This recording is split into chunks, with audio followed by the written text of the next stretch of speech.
За тэгэхээр эргээд хоёул Улаанбаатар хотын асуудлууд руу оръё. Мэдээж олон асуудал байгаа. Яг нь мэдээж Улаанбаатар хотын олон асуудлуудын үндэс болсон нэг асуудал ялчгүй миграц. Одоо нүүдэлтэй хотыг чиглэсэн орнотгоос их нүүдэл. Тэгэхээр энэ нүүдэл ер нь яагаад ихэлсэн одоо ч мэдээж явж байгаа. Энэ нүүдлийг сааруулах, магадгүй бүр болиулахад ямар арга хэмжээ авах хэрэгтэй? Бодлогын хувьд болон өөр бусад талаар. Ингээ нүүдлийн үндсэн шалтгаан ерөөсөө ойлгомжтой шүү дээ. Хаана амьдралын давуу нөхцөл байна. Тийш л хүн явдаг. Боломж илүү байна тийм. Боломж илүү байна. Эний чинь хязгаарлах боломж байхгүй шүү дээ. Бид чинь үндсэн хуульдаа заасан. Ирэх болгоо заасан. Тийм ирэх болгоо заасан. Тэр амьдрах газраа бол хүн өөрөө сонгох хэрэгтэй байхгүй. Тэгэхээр бид нар Улаанбаатар хотыг бид нар их нүүдлийн асуудал, шилжих хөдөлгөөний асуудал гэж ингээд яриад ахаар энийг Улаанбаатарын хэмжээнд ерөөс шийдэх боломжгүй байхгүй. Тэгэхээр ерөөс улс орны хэмжээнд нэг хот байгуулалт, хот төлөвлөлт гэдэг хоёр үгний чинь ялгаа яг энд байгаа. Хот төлөвлөлт гэдэг бол тухайн эдэлбэр газарт хотыг байгуулахад хийж байгаа төлөвлөлтийн ажил. Хот байгуулалт гэдэг бол тухайн улсын хил хязгаарын хэмжээнд хүн амын сууршил энэ эдийн засгийн энэ байршлыг хамгийн үр ашигтай зохион байгуулах энэ ажил байхгүй. Тэгэхээр энэ хоёр үгний чинь өөрийнх нь утга юм хоёр юм даа байхгүй. Тэгэхээр бид нар хот төлөвлөлт гэдгээ их онцолж ярьдаг. Нэг Улаанбаатар хотын асуудлыг яриад байгаа чинь бид нар хот төлөвлөлттэй л таарад яриад байна гэсэн. Холбоо өгшгөл ашиглаад яваа. Яг тийм нөгөө нэг гэр хороол ингээд хүн амын сууршил замын төгжээ гэдэг чинь тухайн суурин газрын хот төлөвлөлттэй холбоотой асуудлыг яриад байгаа мөртлөө тэнд нөлөөлж байгаа их том суур хүчин зүйл бас хот байгуулалт гэдэг юм бид нар ойлгохгүй байгаа. Тэгэхээр өнөөдөр бид нар энэ бүх нутгийн хэмжээнд бид хүн амынхаа сууршлыг яаж зохион байгуулах хэрэгтэй? Энэ макро ойлголт. Энэ чинь макро ойлголт. Ингэжээж энэ шилжих хөдөлгөөн тэр үтгэл энэ төвлөрсөн энэ төлөвлөлийг сааруулах энэ боломжтой бүрдэх байхгүй юу? Энэ хүрээнд нь бид нэрээс анхаарахгүй. Одоо ганцхан жишээ хэлье. Яагаад улсууд Улаанбаатар үлдэхэд байдгийг? Өнөөдөр Монголд хангамж үйлчилгээ авах 3 тогтолцоо байдаг. 3 шатны тогтолцоо байдаг. Хангамж үйлчилгээ гэдэг маань эмнэлэг, сургууль, одоо тэгэл юу байдгийг зарим нэг боломжтой үйлчлэгээний хэлбэрүүд байна шүү дээ. Энийг авахын тулд хамгийн бага сум. Чи суманд авч чадахгүй үйлчлэгийг зэрэгэлдээ сум руу яваад авах ямар ч боломж байхгүй. Яг тэгэхээр бүгд нэг төвшөнд байна. Тий. За тэгэхээр сумаас авч чадахгүй одоо жишээлбэл би нэг эмчилгээ хийх болоод тэр нь суманд боломжгүй бол би аймаг руу л ирнэ. Надад өөр боломж байхгүй. Тийм байна. Аймаг руу ирнэ. За аймагт ирээд аймагт авч чадахгүй бол би зэрэгэлдээ аймаг руу очиж чадахгүй. Очиад хэрэг байхгүй. Улаанбаатар л ирнэ. Тэгэхээр энэ их том өргөн уудам талбайд бид нар 3 шатлалын үйлчлэгээ хангамжийн тогтолцоог бий болгоо хийцэн байна. Өнөөдөр. Тэгэхээр уулан дээр үеэс шинжлэх социализмын үед энэ талаар чинь нэлээд асуудал яриад нөгөө нэг мууч төлөвлөлт гэж ярьдаг байсан, хүн амын нутаг сууршлын төсөл гэж ярьдаг байсан, бүс нутгийн төлөвлөлт гэж ярьдаг байсан. Эн чинь ерөөсөө гол санаа нь энийг бид нар яаж илүү төхөнтэй, илүү зардал багтаа, илүү хугацаа хэмсэн болох вэ гэдэг зарчим шүү дээ.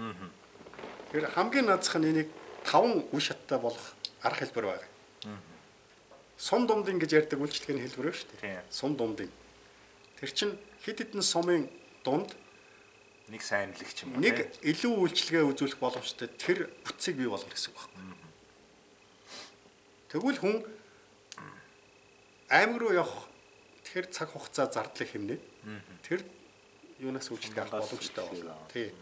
Дараагийнх нь нэг шат юу гэхээр аймагаас хот руу явж байгаа тэр юм дотор бүс нутгийн төвүүд гээд ийм төвүүдийг байгуулад тэнд нь аймаг нийслэл хоёрын дундх үйлчлэгээний тэр тогтолцоог бий болгож чадвал бид үндсэндээ ингээд 5 шаталтай үйлчлэгээний төвийг хамгийн зүгээр наазах нь тэгвэл бас нүүдэл сарна гэж. Эн чинь нөгөө нүүдэл, цаг хугацаа, зардал гэдээ маш их зүйлийг хэмжиж байгаа байхгүй.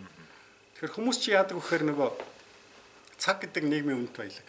Дээр нь зардал гэдэг хөрх юм нь орлогоос хамаасан айгүй чухал зүйл байхгүй. Тэгэхээр хүмүүс чинь ерөөсө боломжтой энэ төвдөө ойрхон байж аж зардлаа хэмнэ. Цаг хугацаагаа хэмнэ шүү дээ. Тэгэхээр ерөөсөө чи хүмүүсийн одоо зүгээр энгийн ийм шаардлага байгаа байхгүй. Сонголтгүй сонголт болчиход байгаа байхгүй. Тэрнээс биш нэг их нөгөө том үйлдвэр ингээл хөдөө байгуулах юм яриад байгаа. Хамгийн наазах нь бид нар зөвхөн үйлчлэгийн хангамжийнхаа энэ тогтолцоог л бид нар өөрчлөх хэрэгтэй. Наазах нь үйлчлэгээ, эрүүл мэнд, боловсрол, нийгэм соёлын үйлчлэгээ тэгээд энэ бүх юмыг л бид нар хамгийн наазах нь 3-5 болгоно гэдэг чинь бас л их юм хийж байгаа байхгүй. Нэгдүгээр, хоёрдугаарт нь яг ингээд судалгаагаар үзэхээр Монголын 330 сумын үндсэндээ яг хөгжиж боломжтой ийм сумын тоо маш цөөхөн байд. Бус нослохгүй л нэгж байж идэг гэсэн.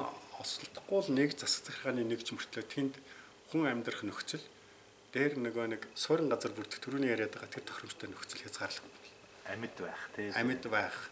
Байгаль цагуурын хүнд нөхцөл бий, мундны усны чанар бий, дээр нэг аслагдсан зай бий. Ингээд их олон хүчин зүйл бий л дээ. Энэгээр ингээ үнэлээд үзэхээр зарим нь ерөөсө хүн амьдрах нөхцөлийн хувьд, хөгжлийн нөхцөлийн хувьд боломжгүй ийм сумууд бараг болчмоор тий. Үгүй ерөөсө тэнд хүнийг хүчээр амьдруулж байгаа гэдэг. Засаг захиргааны нэгж байгуулаад тэн чинь хүн хүчээр амьдрах нь шүү дээ. Одоо тэр аймгийн тэр сум гэдэг ингээ заачгаа. Энэ бол явж хүний эрхийг зөрчиж байгаа их ноцтой асуудал байна. Хэрв тэр улсууд үгүй би ягаад архангаан тэр сумаас муу нөхцөлд амьдрах хэрэгтэй ингэж би энэ ундны ус байхгүй хадуулагтай ус уугаад бүх төрөл төрөсөөс ходоодны өвчтөй болж байна. Би үйлчлэгээ хангамж авахд их илүү зардлаар авч байна. Их хол байдаг учраас энд байгаль цагуурын айгүй их хүнд нөхцөлтэй учраас би одоо нэг мал аж ахуй эрхлэх энэ бүх боломж хязгаарлагдсан л байна гэж шүүхтүүл. Одоо тэр засаг унахаар ийм л нөхцөл байдал бий байгаа. Тэгэхээр сая яриад байгаа нэг зүгээр нэг ийм нэмэгдлийн нэг захиргаа үйлчлэгээ хангамжийн нөхцлөөс гадна бид ерөөсө бүх хүн энд амьдралын нөхцөлийн хувьд эдийн засгийн боломжийн хувьд сая нэг бизнес явуулах, орлого оруулах одоо юу байдгийг одоо тэгээд одоо нэг ижил цаг хугацааны хувьд тэгээд нэг үн өртгийн хувьд нийгэм соёлын тэгш хэрэгтэй байхын нөхцөлийг бид нар хангах хэрэгтэй. Энэ хангалтыг яг энэ бүх Монгол улсын хэмжээнд хийх төлөвлөлт нь тэр хот байгуулалтын том төлөвлөлт байгаа байхгүй. Тэгэхээр бид нар энийг ерөөсөө хайхрахгүй байна. Тэгэл энийг Улаанбаатар гэж яриад байгаа энэ нөхцөл чинь хизээ сайжрахгүй. Тэгээ энэ улсын хэмжээний макро ойлголтоо гэж ялах юм тийм ээ. Улсын хэмжээнд яг энэ үндсээр хийж байгаа. Улсаар ерөөсөө хүн амьдрах, суурших энэ хамгийн сайн боломж нөхцөлийг бид нар төлөвлөнө л гэсэн үг байхгүй. Сүүлийн үед энэ томоохон суурингуудыг дагаж байгаа нэг хамгийн том асуудал яах вэ? Утаа болчиход байна. Улаанбаатар аймгийн төвөд ялгаагүй. Утааны асуудал, проблем, үр дагавруудыг бид нар бүгд мэдчихэж байгаа. Та яг шийдэл санал болгоод юу гэж байна? Энд ерөөсөө явж ерөөсөө ганцхан шийдэл байна шүү дээ. Бид энэ орон сууцны нөхцөлийг сайжруулж ийм асуудал шийднэ. Өөр нэг боломж байхгүй шүү. Тэр бол байхгүй болох ёстой гэсэн үг. Байхгүй болох ёстой. Тэгжиж утаа харна гэсэн үг. Тийм, яг тийм. Тэгэхээр яг өнөөдөр бид нар гэр хороол гэж яриад байгаа болохоос биш үндсэндээ суурин газрууд бол нэг гэр байгаад байгаа юм байхгүй шүү дээ. Хүмүүс яг энэ нөхцөл байдалтай уялдаад өөрийн нэг шелтер гэж ярьдаг нэг ийм одоо нэг хөнгөн чанарын барилга байгууламж ийм юм хийцэн амьдарч байгаа шүү дээ. Тэгэхээр мэдээж орон сууцны нөхцөлийг сайжруулна гэдэг асуудал маань хүмүүсийг нэгдүгээрт зардал багтай, тогтохтой тийм орон сууцны нөхцлөөр л хангана гэсэн үг байхгүй. Гэхдээ энэ маань заавал ийм өндөр олон давхар байна гэдэгтэй ч биш. Ерөөсөө тэнд байгаа нэг амьдралынх нь нөхцөл тэгэхээр нэг өртөг зардлын хэмжээнд хамгийн тохиромжтой тийм л орон сууц байх хэрэгтэй. Тэрнээс заавал одоо өндөр олон өрөөтэй ч гэдэгтэй биш байхгүй. Энэ үйл явц жамаараа болох уу эсвэл төр засгийн бодлого бизнесийнхний оролцоо давхар явж иж хурцлах хэрэгтэй. Энэ төр засгийн оролцоо заавал байх хэрэгтэй бодлого. Зөвхөн яг үнэндээ хэлэхэд бол Улаанбаатар том хот биш шүү дээ. Сая 300 мянган хот гэдэг бол том хот биш. Зөвхөн дэлхийн том мега хотуудад бол энэ яг ийм давхар суурингийн асуудал үнэхээр толгойн өвчин болж байгаа. Зөвхөн Улаанбаатар тулгараад байгаа юм биш. Хаач байдаг асуудал. Энэ их олон хүний суурьшлыг бид нар тэр болгон зохицуулж чаддгүй, шийдэж чаддгүй, орон сууцаар бүрэн хангаж чаддгүй. Эний цаана юу байдаг вэ гэхээр нэг хөрөнгө боломж гэдэг маш их зүйл байгаа байхгүй. Тийм учраас энэ асуудал бол дэлхийн олон хотын толгойн өвчин хэвээрээ л байгаа. Зүгээр Улаанбаатар бол энэтэй харьцуулахад их том хот биш. Тийм учраас өнөөдөр энийг яг өнөөдрөөс эхлээд цаг хугацаа алдахгүй зөв зохион байгуулна гэдэг асуудлыг бид нар бодлогын хувьд хатуу тодорхойлоод яг энэндээ хэрэгжүүлэх ажил руу шууд эрчимтэй орох хэрэгтэй болохоос биш. Яг нэг олон хувилбар байна шүү дээ. Нэг утаагүй зуугч гişиг, шахмал түшч. Энэ бол зардал хугацаа алдаж гал илүү зардал гаргаж хугацаа алдаж гал нэг л ийм асуудал. Тэгэхээр одоо энийг яг орон сууцчуулна гэдэг энэ асуудлыг л бид нэр орох хэрэгтэй. Тэгэхээр ягаад төрийн шаардлагатай гэхээр нэгдүгээрт энэ бодлогын хэмжээнд зохицуулах маш олон ажил энэтэй холбоотой байгаа. За нэгдүгээрт орон сууц байна гэдэг чинь тэнд тодорхой хэмжээний дэд бүтц байна гэсэн үг. Усан хангамж, дулаан, тийм ээ? Цахилгаан гэдэг энэ бүх зүйл. Энийг хэн хийдгийг гэхээр энийг хот л хийдэг. Хот гэдэг юм өөрөө хот гэдэг энэ цахилгааны нэг чинь суур тэр боломжийг хангаж үүрэгтэй байна. Энэ дээр нь үндэслээд тэр барилга байгуул бизнесийн хөрөнгө оруулаад барилга байгууламжинд бариад ингээд явдаг л ийм л тогтолцоо шүү дээ. Тэгэхгүй зүгээр нэгдүгээр бид нар хүн амын орлогын төвшнгөөс хамаарад ялангуяа гэрийн хоргоо хорооллыг барилгажуулна гэхээр бол энд байх хэвээр үн өртгийн асуудлыг бид нар заавал анхаарах хэвээр. Тэр улсууд тэр өөрийнхөө боломжид тулгуурласан тэр нөхцлөөр одоо орлогын хэмжээнд таарсан тэр нөхцлөөр боломжийн орон сууцнд орох тэр нөхцөлийг бид нар хангах хэрэгтэй байхгүй. Тэгэхээр энийг хувийн секторыг оруулнаа гэхээр дахиад засгийн газрын дэмжлэг хэрэгтэй. Тэр шууд мөнгө өгнө гэсэн үг биш. Олон хүчин зүйлүүд бий. Улс орны туршлагаас харахад нэгдүгээрт opportunity zone гэсэн ийм бүсийн хөнгөлтийн систем улс оронд үйлчилдэг. Яг хатуу хэл хязгаараар нь ингээд хуваагаад. За жишээлбэл одоо юу гэдэг баян шууны гэрийн хорооллыг өөрчлөх бодлого гэхэд яг хэл хязгаараар нь кадастрын заагаад тэр дотор баригдаж байгаа барилгын материалын дотор импортын дотор дээр нь тэнд үйл ажиллагаа явуулж байгаа компани татвар энэ бүх зүйлийг хөнгөлдөг байхгүй. Яг тэр бүс нутагт. Тийм учраас тэр opportunity zone гэдэг энэ том ялчин байгаа. Дагаад өртөг буурна тийм. Дагаад тэр чинь тэгжээж тэр хувийн хөрөнгө оруулалт, хувийн компани гэдэг чинь өөртөө ашигтай боломжийн үнэтэй бүтээгдэхүүн хийх боломжтой болж байгаа. Тэрийг хүмүүс affordable болно. Тэгээд тэр чинь нөгөө орон сууцын нөхцөл гэдэг бодлого. Тэгэхээр ийм зохицуулалтын төр зайлшгүй хэрэгтэй. Ийм учраас төрийн оролцоог байх хэрэгтэй гэдэг байгаа чинь. Тэрнээс биш зүгээр хувийн секторыг ураад та нар энэ ингээ орон сууц бариад худалдаг гэвэл нэгдүгээрт зардал бууруулах боломжгүй тэр нөхцөлд тэр орон сууцыг чинь нөгөө нэг баг орлоготой хэсэг чинь авч чадахгүй шүү дээ. Авч чадахгүй бол бид нар нэг орон сууцны хангамж гэдэг асуудлаа шийдэж чадахгүй болчихж байгаа байхгүй. Нэгдүгээр хоёрдугаарт нөгөө нийгмийн эмзэг хэсэг буюу эмзэг бүлэг тэгээ баг орлоготой улсууд зориулсан нөгөө зээлийн хөнгөлтэй тогтолцоонууд байх хэрэгтэй. Нөгөө юмаа авч байгаа улсуудад олгож байгаа тэр зээл юм чинь бас дэмжлэгтэй байж ич хоёр талын юм хамтарсан ийм үйл ажиллагаа чинь нөгөө нэг өртөг бууруулахын боломжийг бүрдүүлж байгаа. Тэгэхээр энэ төрлийн оролцоо заавал байх хэрэгтэй. Тийм байна. Бас нэг хотын маань асуудал түгжил яхахгүй юм. Цаг хугацаа эдийн засгийг маш их үрж байна. Улаанбаатарт анханасаа машин зориулж төлөвлөгч зот бишээч гэж ярьдаг.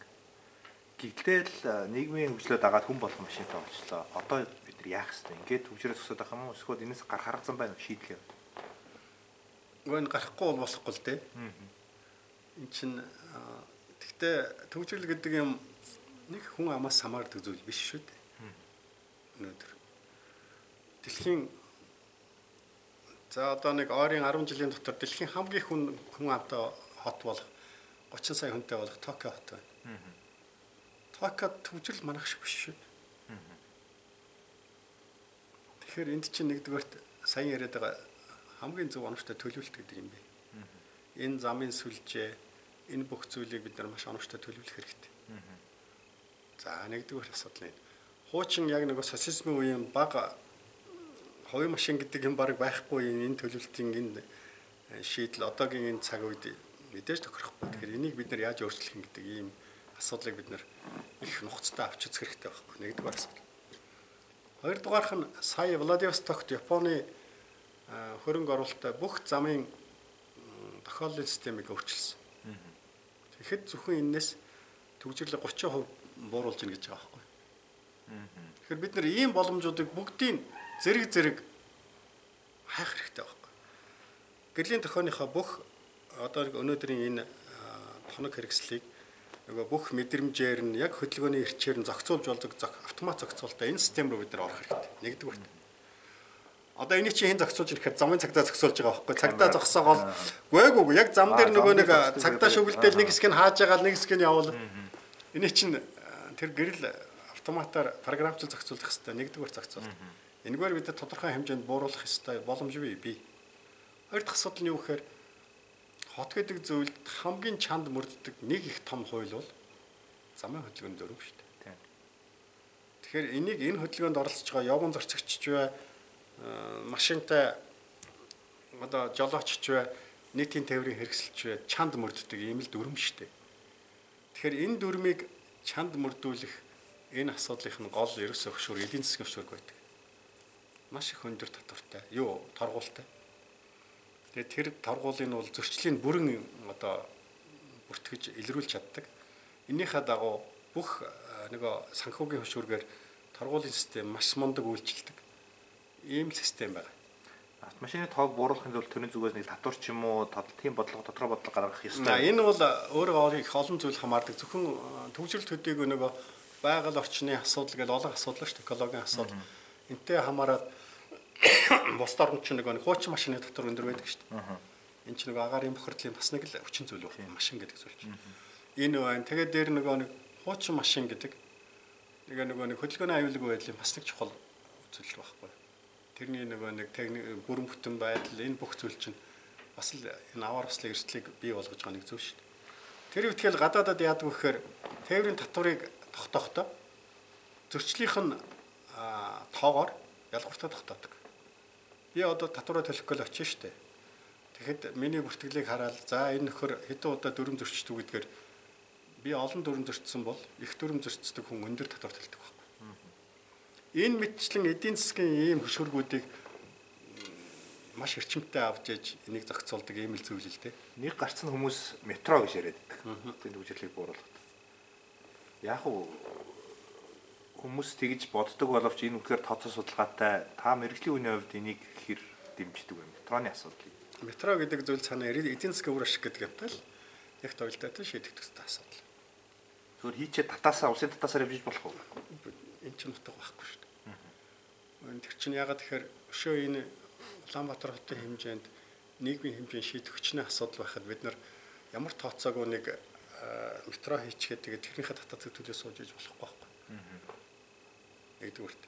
Хоёрдугаарт ерөөсөө метро гэдэг зүйл өөрөө хамгийн их үр ашигтай байж иж үр ашигтай зохицуулагдж явдаг ийм л салбар байхгүй юу.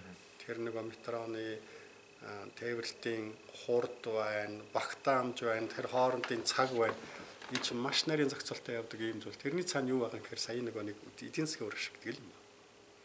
Тэгэхээр Улаанбаатарт өнөөдөр метро тавьбал эдийн засгийн ямар үр ашигтай юм гэдгээ бид нар бодох хэрэгтэй. Нэгдүгээр хамгийн суур асуудал. Хийц үйж үзэх хэрэгтэй байх тийм. Зүгээр би зүгээр хот төлөвлөгч хүний хувьд шийдэх хүчнээ метрогүй шийдэх хүчнээ боломжгүй гэж би үздэг. Curitiba гэдэг Бразилийн нэг том хот биш үү?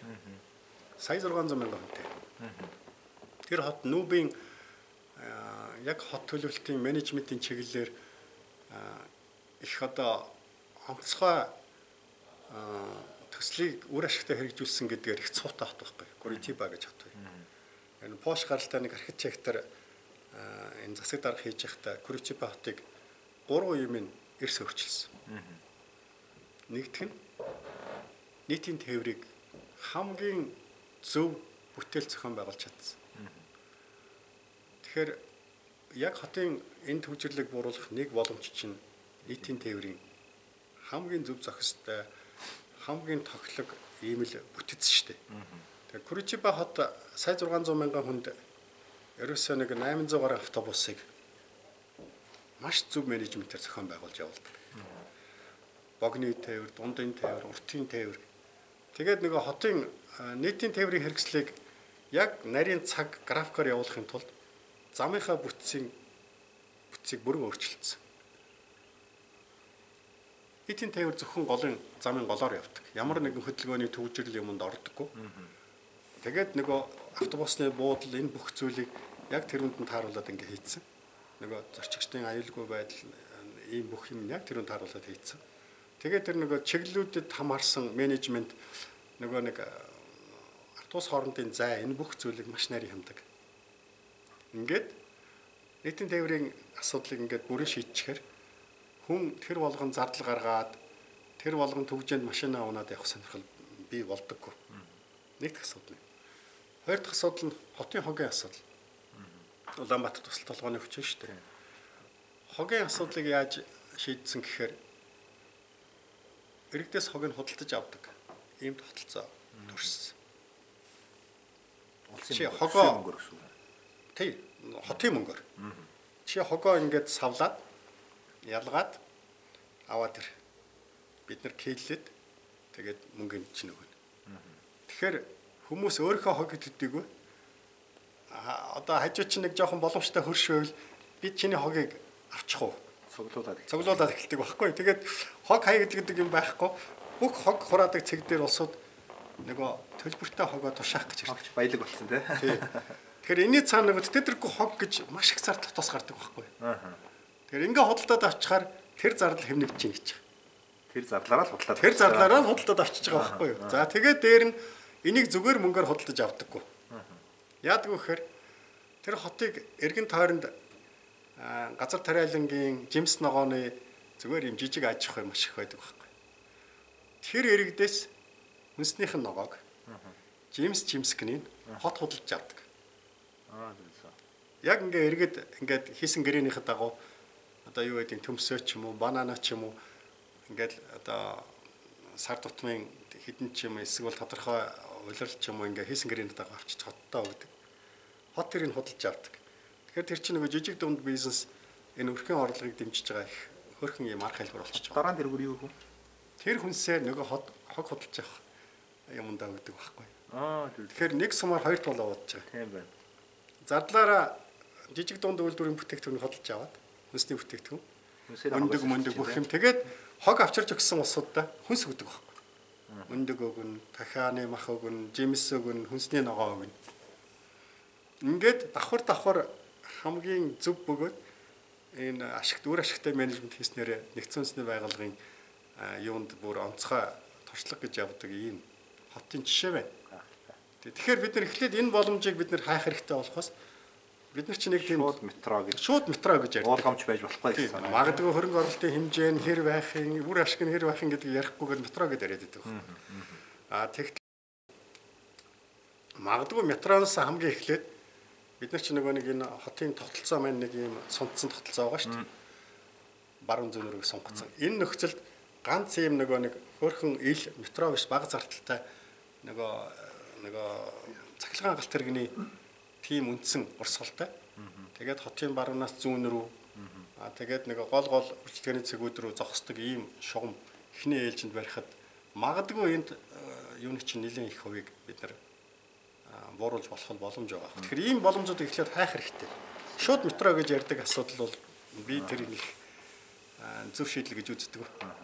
За таны сая хэлсэнтэй холбогдоод асуухад бас нэг шийдлийг хүмүүс давхар зам гэж яриад. За давхар зам нь автозам ч гэж болно. Эсвэл метро те ийм байж болно гэж ярьдаг. Газар доогоор биш.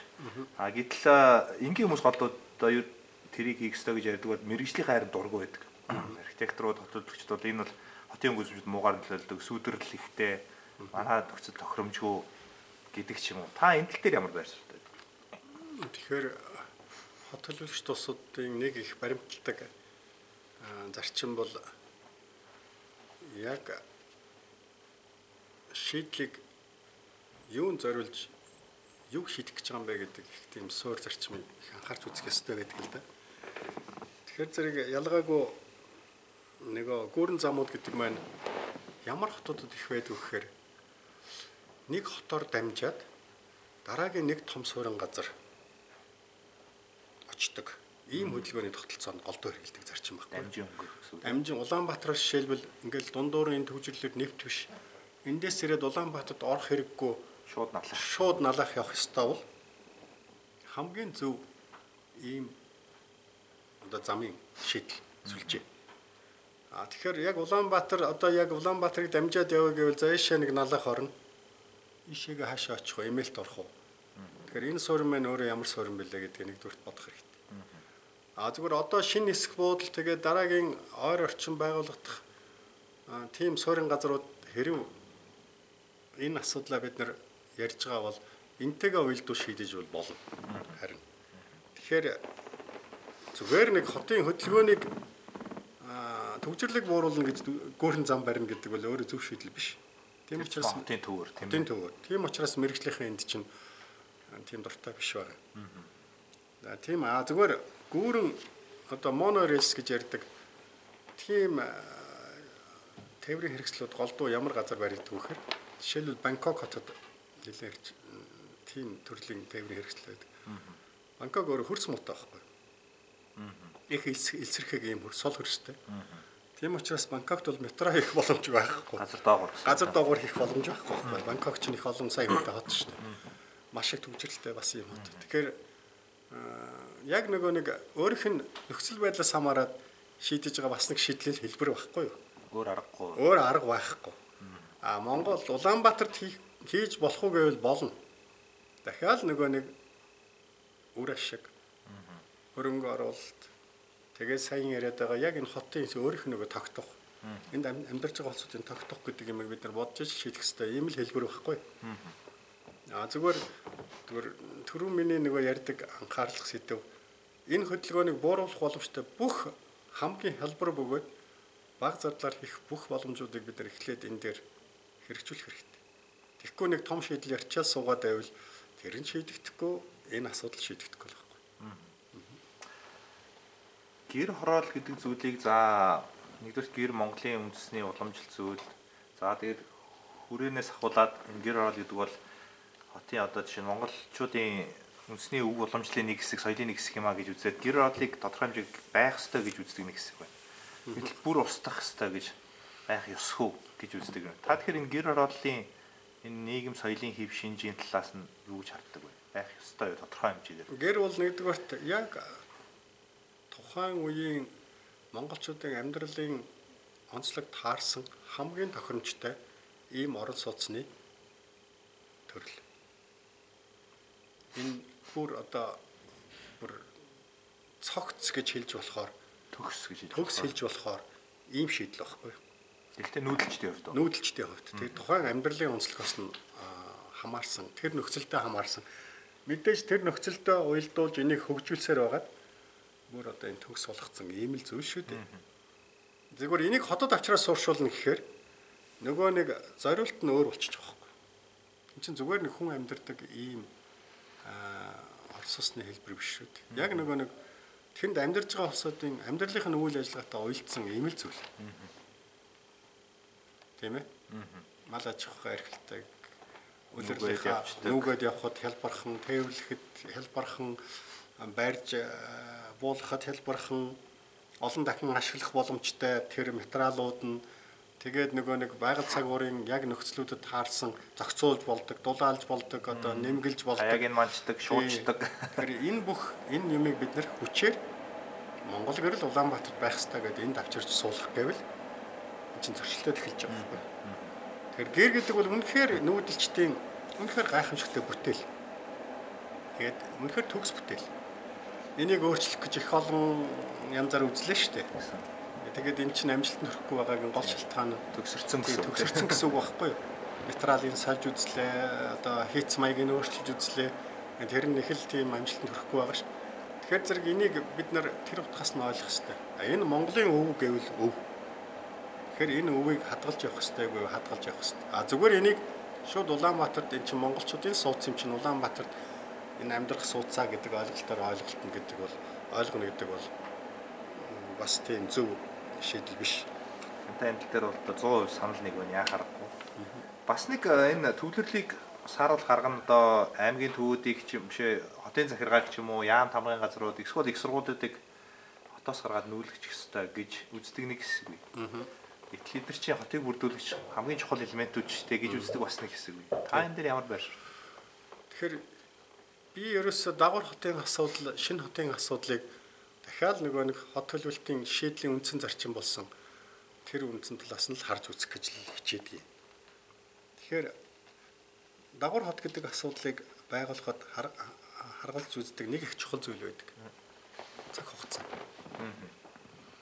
Тэгэхээр хүн гэдэг чинь өөрийнхөө амьдралын яг энэ туршид ингээд бий болгоцсон цагийн юм хэмжүүрүүд байдаг байхгүй. За жишээлбэл том хотод хүнсний бүтээгдэхүүнийг шинээр нь өдөр тутам хангахад хамгийн үр ашигтай зай гэхээр 2 цагийн зай л байдаг. 2 цагаас илүү нөгөө сүүн бүтээгдэхүүн өндөг одоо юу байдгийг мах энтрийг тээвэрлэхэд эрүүл ахуй талаасаа чанар талаасаа ийм бас зохимжтой биш байдаг байхгүй. Дунджаар 150 км орчим. Тэр нь бол юунаас хамаарах вэ гэхээр замын чанар тээврийн одоо нөгөө бүтцээс хамаардаг байхгүй. Яг энэ утгаар. За жишээлбэл өглөө ажилдаа ирж очдог. Хотод амьдэрдэггүй. Гэхдээ хотод ажилладаг болсоод ирж очих энэ хамгийн тохиромжтой цагийн хэмжээ 30 минут. Хамгийн ихтэй. 30 минут.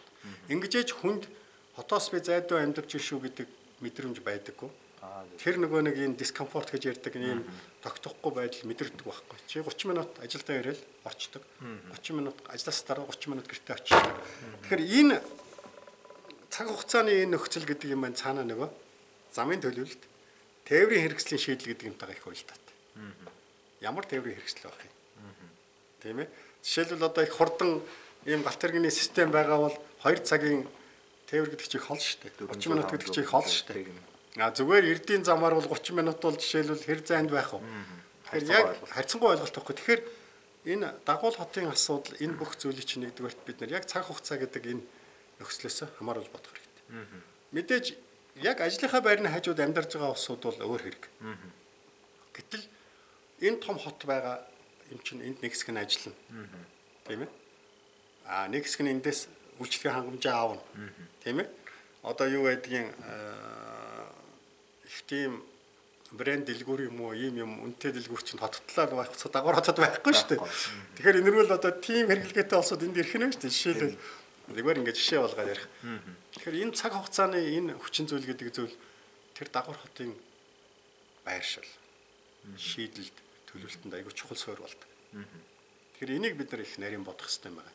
Тэрнээс зүгээр тэнд нэг дагвар хот байгуулчих гэдэг ингээд яриад эхнээс ярихаасаа өмнө яг энэ зарчмаа бид нар бодож энэ шийдлийнхаа дагуу зөв шийдэж тэр дагвар хот гэдэг юм чинь ажиллана. За нэг дэх асуудал. Хоёр дахь нь өнөөдөр ярьлаа хот гэдэг бол өөрөө янз бүрийн насныхан. Нэгдүгээр толж амьдарч байдаг. Ийм орчин шүү дээ. Хүүхдэн ч байдаг, залуучууд нь ч байдаг, хөгшчүүлэн ч байдаг. Одоо ийм л байдаг орчин. Дээр нь ямар ч нийгэмд баян ядуу гэдэг ийм одоо ялгаа байдаг. Орлогоос хамаарсан ийм нийгмийн бүлгэлүүд байдаг.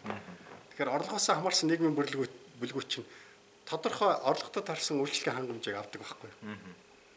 Тэгэхээр юу дутагдаад байгаа юм гэхээр Улаанбаатар бүх юм нэг төвд төлөвлөсөн байдаг. Моно төв гэж ярьдаг. Тэгэхээр одоо юу гэдгийг их сургууль өрхийн тулд Улаанбаатарын аль захаас юм төврөгөө л ярина. Ягаад тэгэхээр төвдөө бүх сургууль байдаг байхгүй. Зах руу очих юм бол бүх зүгээсээ наран тол руу ирнэ. Үгүй тийм биз дээ тий. Тэгээ дөнжин гар наран тол руу л ирнэ шүү дээ. Тэгээ тэр хавь чинь төгжрөл мөгжрөл аимшигтай байдаг гэсэн. Тэгшээд ингээд нөгөө бүх юм нэг цагт ингээд төвлөрүүлээд тайцсан. Нөгөө төрөүний хамгийн хүн амтай хот Токио бүх төвүүд нь яг энэ чиглэл зорилт төр өөр байхгүй. Жишээлбэл Токиогийн Гинза гэдэг нэг алдартай гудамж байна шүү дээ. Тэнд бол юу байдг вэ гэхээр нэгдүгээрт их том банкуд байдаг. Бүр их том компаниудын офис байдаг. Тэгээд нөгөө их хүнтэй дэлгүүр үйлчлэгээний газрууд байдаг. Энд хэн очих вэ? Өндөр орлоготой усуд л очино. Туристүүд сонирхож очино. Тэрнээс биш одоо залуучууд очихгүй. Би жишээлбэл тэр нэг заавал брэнд хувцас сонирхоод байх тэр хэмжээний хүн биш бол би тийш очих. Залуучуудын төв хаана байдгүй, гинзад байдаг. Гинзад ингээл метроноос буугаал тэр дугарж байгаа хөгжим, тэнд орчинд байгаа хувцлалт, тэр хэв маяг, тэр хоол унд бүх юм залуучууд зориулсан. Ропонги гэж байна да. Тий. Тэр чинь яадаг вэхээр бүх дэлгүүрүүд нь залуучуудын нөгөө хувцас уудсаар нь хоолны газар нь хямдхан залуучууд ингээд хурдан аваад ичгээр хямдхан ийм хоолнууд зарна. Шоу цэнгэн бүх юм нь залуучуудын ийм арга хэмжээ. Залуучууд хаана очтгүй тэнд очдог. Тэгэхээр яг эн чинь энэ хотын бүтцэнд яаж байгаа энэ нийгмийн энэ хэсгүүдийн сая миний яриад байгаа насаар нь сонирхлоор нь ангилсан ийм зорилтын бүсүүдийг бид нар ингэж олныг байгуулж чадвал энэ хотын төвлөрлийг бууруулах бас нэг шийдэл байхгүй. Тэр утгаараа магадгүй сургуулиудыг дархан шилжүүлнэ гэж ярихаасаа илүү Улаанбаатар хотын нэг хэсэгт одоо төвөөсөө жоохон зайдуу юм уу? Оюутны тийм кампустай хотууд зөндөө байдаг шүү дээ. Тэндээ тулгуурсан залуучуудын төвийг байгуулж болох байхгүй. Нэгдүгээр оюутны кампус. Хоёрд нь залуучуудын одоо нэг бүхэл чөлөөт цагаа өнгөрүүлдэг бүх юм тэнд байдаг.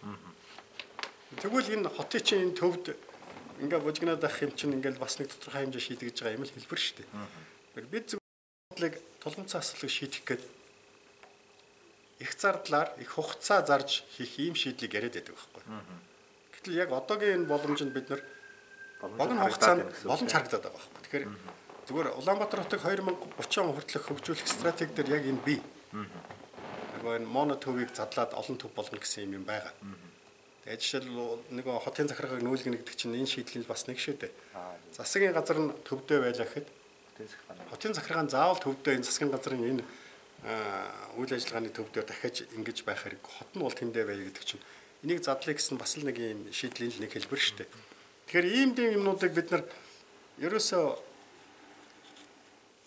одоо хэрэгжүүлэхгүйгээр ингээл том юм яриад байгаа. Энийний цаана байгаа гол шалтгаан юу гэхээр мэрэгжлийнхний үг оролцоог хязгаарлаа хийсэн.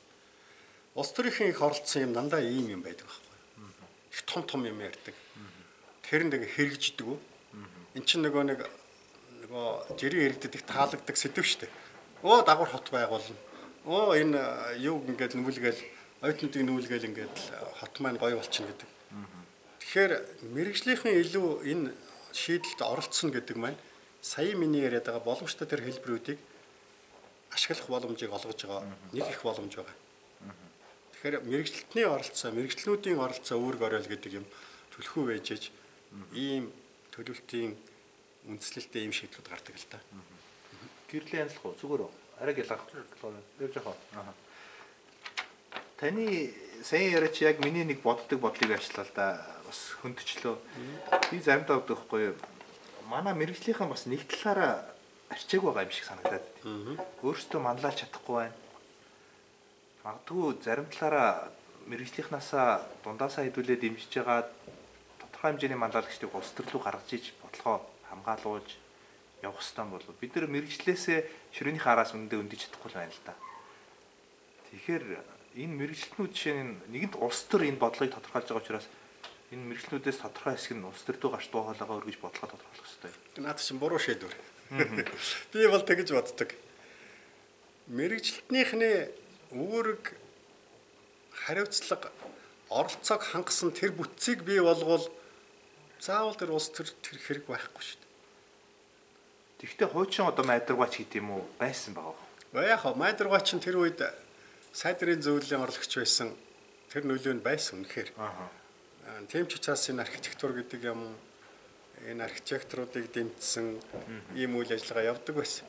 Тэгэхээр бид нар зүгээр улс төрд өөрийнхөө мэрэгжлийн улсуудыг оруулаад энэ асуудлыг шийдчихнэ гэвэл бас судлаа байхгүй. Тэгэхээр улс төрч хүн гэдэг хэдийгээр тэнд мэрэгжлийн хүн байгаа ч гэсэн гарч байгаа шийдвэр нь улс төрийн шийдвэр гэдэг байхгүй юу. Зүгээр мэрэгжлийн тэр нарийн нюанс тэр юм тусах нь гарцаагүй. За гэтэл бид нар одоо их хуралд очлоо. За хот төлөвлөлтийн нэг архитектор очиж суулаа. Тэр чинь нэг л санал шүү дээ. Нэг л хүн шүү дээ. Тэгэхээр парламентод бид нар нөгөө улс төрчдийн дэмжлэгийг авахгүй бол миний тэнд оролцоо ямар ч хэрэггүй байхгүй юу. Гэтэ за их хурлаа байхад ядаж бид нар яамны сайдаа нэг мэржлэмэ тавьчих. Наадах ч нөр асуудал. Төрийн нарийн ядаж дид. Гэхдээ хамгийн гол асуудал одоо зөвхөн хамгийн энгийн юм бид Улаанбаатар хотын иргэдийн төлөөлөгчдийг ямар ч улс төрийн оролцоогүй яг энэ хотын хөгжлийн төлөө хувь нэмрээ оруулж чадах мэрэгжлийн одоо сэтгэл зүрхээр хотын төлөө байдаг улсуудыг л бид нэр сонгох хэрэгтэй байхгүй хамгийн ихний юм. Тэр их хурл хамаагүй бид нарт. Одоо энэ их гүйцэтгэх засаглалын төвшөнд гэж гүйцэтгэх засаглалын засаг захиргаа орон нутгийн засаг захиргааны төвшөнд бид нар энийг ихлээд шинжлэх хэрэгтэй байхгүй. Одоо хар яаж ийн иргэдийн хурл яаж ийн. Зөвхөн хоёр намын засаг даргаыг сонгох юм уу томилтын асуудлаар иргэдийн тулгамдчаад байгаа тэр асуудлыг шийдэх хэрэгтэй хурл тэр асуудал биш тэр нөгөө нэг улс төрийн асуудлыг анхаарал тэндээ ингээд 40 цаг хугацаа алдаал явж байгаа үстэй. Гэтэл цаан чинь хотын шийдэх ёстой 40 ийм тулгамдсан зөндөө асуудлууд байгаа. Хамгийн наазах нь хот гэдэг юм. Орон нутаг гэдэг юм. Улс төрөөс ангид байх хэрэгтэй. Хамгийн эхлээ тэрнээс ч тэр их хурл нь бол тэр улс орон тэр нам гэдэг юм тэр өөрийнхөө югаар байж лээ. Тэгэхээр өнөөдөр нэгдүгээр иргэдийн хурл гэдэг юмыг нэг чинь хийх боломж нь байгаа шүү дээ. Иргэд сонгож байгаа байхгүй. Сонгохдоо улс төрийн тэр патронаж, улс төрийн тэр өнцгөөс биш. Хин бэ? Энэ хүн бидний төлөө юу хийж чадах вэ гэдгээс нь сонгох хэрэгтэй. Та тэгвэл мэрэгчлүүд бол орон нутгийн төвшөнд гараад ирвэл хангалттай өөрчлөлт хийж чадна гэдэг. Хангалттай өөрчлөлт хийж чадна. Тэгвэл бид нар засаг захиргааны уучлаарай. Засаг захиргааны яг одоо тогтолцоо чинь иргэдийн хурл бүтцээ баталж байгаа байхгүй. Тэгэхээр тэр бүтц дээр мэрэгчлүүдийн оролцоо тэр их хэмжээг баталгаасан бүтцийг л бид нар баталж чадна шүү дээ. Улс төрийн энэ тогтолцоотой энэ иргэдийн хурал чинь яг тэр өнцгөөс нь биш, яг нэг улс төрийнхөө аюугаар тэр бүтцийг чинь баталж өгч байгаа байхгүй. За хотын асуудлыг шийдэх бас нэг гарц нь бол хүмүүс хэлдэг л дээ. За Улаанбаатар хот хааштай өнгөрлөө. Заслаахаас өнгөрлөө. Шинээр хот байгуулъя. За Казахстаны туршлагч байна, олон газруудын туршлага байна тий. Ингээд бүхнийг шинээр эхэлье. За тэгэхдээ магадгүй хар оринч гэдэг юм уу төвх боломжлаа багтаа. Тэгэхээр энэ одоо чинь эдийн засаг боломжийн хувьд хэр байд юм бол за нүүлээ гэж бодоход хар орин байх юм эсвэл энэ шинээр хотуулалт газрыг ер нь хотуулалтын хувьд яаж сонгох хэвтэй. Тэгэхээр яг хоо бусад оронд бол ийм туршлага биш үү зөндөө бай.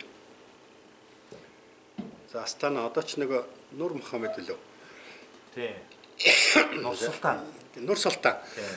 Тэгээд Нью Бразилия гэдэг нэг Оскар нэмэрийн юугаар байгуулсан зургаар хийсэн шинэ хотын төрөл зөндөө юм бэ. Тэгэхээр хот гэдэг юм улсын нийслэг нүүлгэн гэдэг асуудал миний бодлоор тийм зүгээр нэг шийддэг асуудал бас биш л дээ. Эзэн засгийн дасар тий. Тэгэхээр ерөөсө хот гэдэг юм өөрөө эдийн засгийн талаас заавал харж явах хэрэгтэй ийм асуудал байдаг. Манайх ингэж ерөөсө харахгүй байна.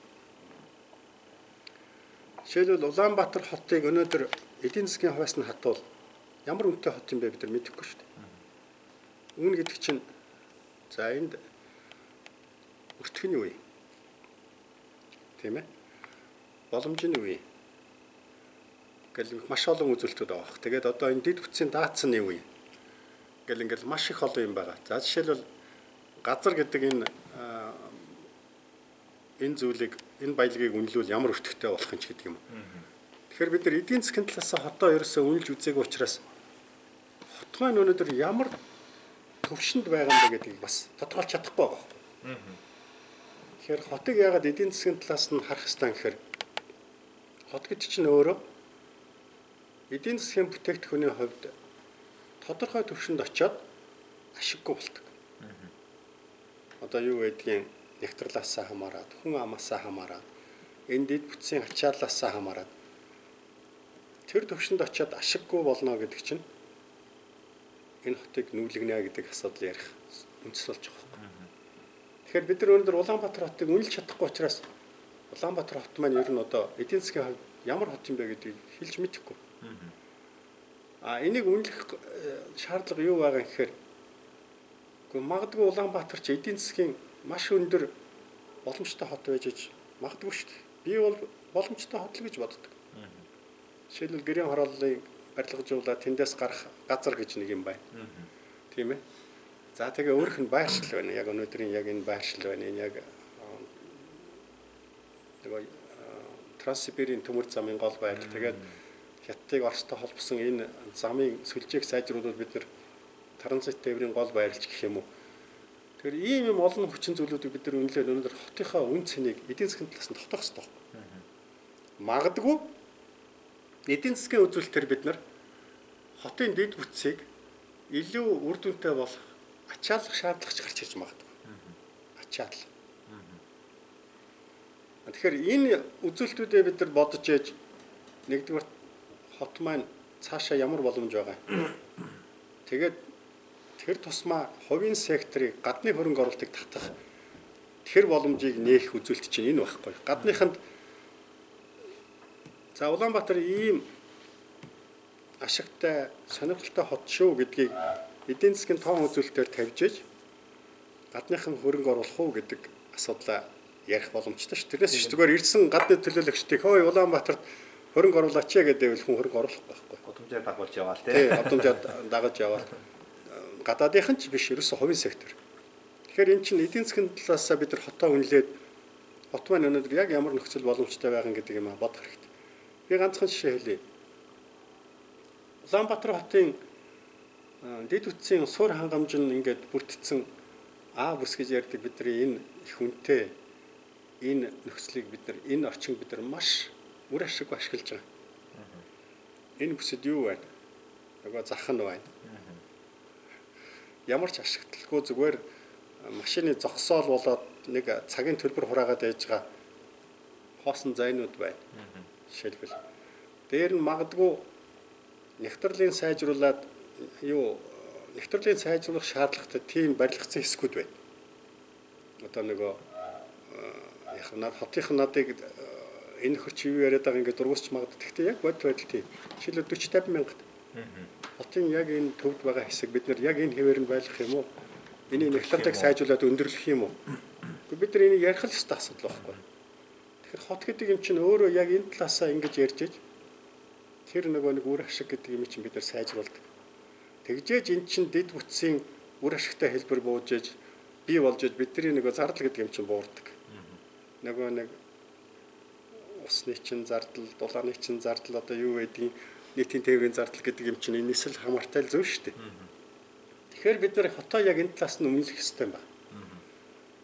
За тэгхгүйгээр бид нар ингээд үр ашиггүй юм байдлаараа нэгдүгээрт хотыг ингээ хаяад ингээд явна гэдгийн цаана юу байх вэ гэхээр нөгөө яг сая нэг ийм хотыг нүүлгээ гэдэг ийм хийсвэр юмд ингээ бид нар чих автдаг ийм л нөхцөл байдал бий болчихдог. Тэгэхээр би хэллээ шүү дээ сая 300 мянган хүн хот гэдэг бол өсөө том хот биш. Энийг хамгийн үр ашигтай үр өгөөчтэй яаж болох вэ гэдэг юмыг л бид нар одоо анхаарах хэрэгтэй. За мэдээж унтны усны хангамж гэл ийм олон цаад хүчин зүйлүүд бий байгалийн. Өнөөдөр биднэрт Улаанбаатарын усан хангамжийн асуудал ер нь дааз боломж нь юу байгаа. Энийгээ бид нар тооцох хэрэгтэй. Дээр нь одоо яг хүн амьдрахад шаардлагатай одоо бид нар яриад байгаа нэг хөрсний бохирдлын төвшин өнөөдөр ямар байгаа. Энэ ер нь аюултай байдалд очих юм уу юу? Гэл ингээд маш олон зүйлийг бид нар өнөөдөр их нарийн үнэлж дүгнэх хэрэгтэй байхгүй. Энийхэд дараа бид нар ер нь энэ хотыг нүүлэх үү, яах уу гэдэг асуудлыг бид нар ярих тийм одоо илүү тийм нөхцөл боломж бүрдэж байгаа. Зүгээр баян орон нэг арабын мундаг нефтийн баян орнууд шиг бол хамаагүй л шийдвэр гаргаад нүүлгээд шилжүүлээд шин төвөө бариад ингээд явна гэвэл тэр бол шал ундаа асуудал байна. Тэгэхээр бид нар яг бодит байдал өөрсдийнхөө эдийн засгийн боломж энэ бүх зүйлийг аягүй сайн харж иж энэ асуудлыг хөндөх хэрэгтэй байна. Тэгэхгүй зүгээр шууд юунд шилжүүлнэ гэл ингээд ярий. Хар хоринд. Тэгэхэд яг хар хорныг улсын нийслэлийн хэмжээнд байгуулах тэр суурь судалгаа хийгдсэн үү? Хийгдсэн үү? Байгаль цагуудын бид нар мэдэхгүй байхгүй. Орчин байгаа юу? Ус байгаа мó?